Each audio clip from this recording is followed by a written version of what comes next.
someone from the outside, you know, everything makes sense in Islam, you know, but certain people are trying to confuse people to get them off that path of reaching, of submitting to the Creator, so they throw out certain allegations against Islam, a lot of false things, statements, and one of them is that, I mean, look, your God is just creating this paradise and all you guys are just seeking pleasure, it's all about pleasure, and have you heard this argument? Mm-hmm. Sure. What do you say about this? Well, I say lots of things about that. So, that's the first thing I say about that.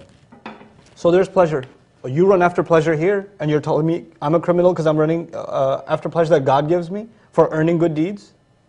And pleasure is something Allah put inside the human. Do you deny there's such a thing as a pursuit of pleasure? Nobody does. Everybody's looking for pleasure in this world. God is just telling me, put the brakes on, act ethically, and act decently in this world, and I will, all the things you held yourself back from, I will let you have. I say, why not?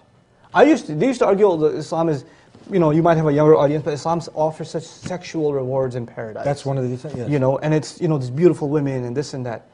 I say to you, you have a young man who goes to college in this country, who goes to campus in the middle of the summer. He sees half-naked women all around him, and he guards his eyes. They make small talk with him, he doesn't make small talk back. He knows, he keeps telling himself, Allah's got better for me, Allah's got better for me, Allah's got better for me. She looks beautiful, but I'm not going to look. I can't.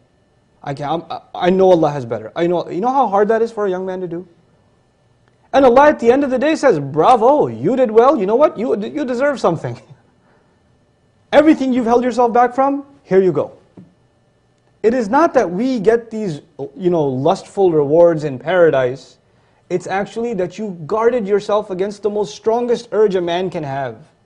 How many psychologists talk about how many times a man thinks about sex in a day? You know?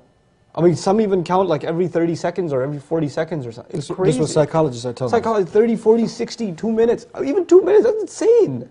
How much this thought runs in the mind of a person, how much it can.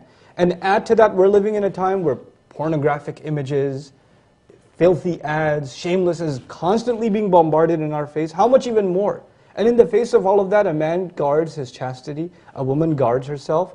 Why shouldn't they?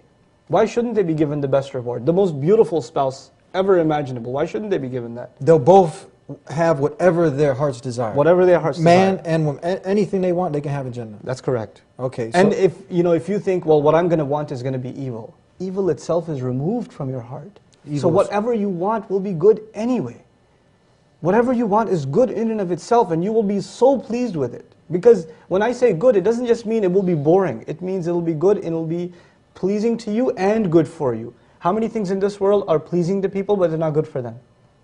People find pleasure in drugs, don't they? Yes. But they die from them too. Mm-hmm. People find pleasure in alcohol, they get sick from it too. They get into car accidents from it too. Pleasure, something pleasurable and something good for you is never the same, except in Jannah. In Jannah it's going to be good for you and pleasurable for you, both at the same time.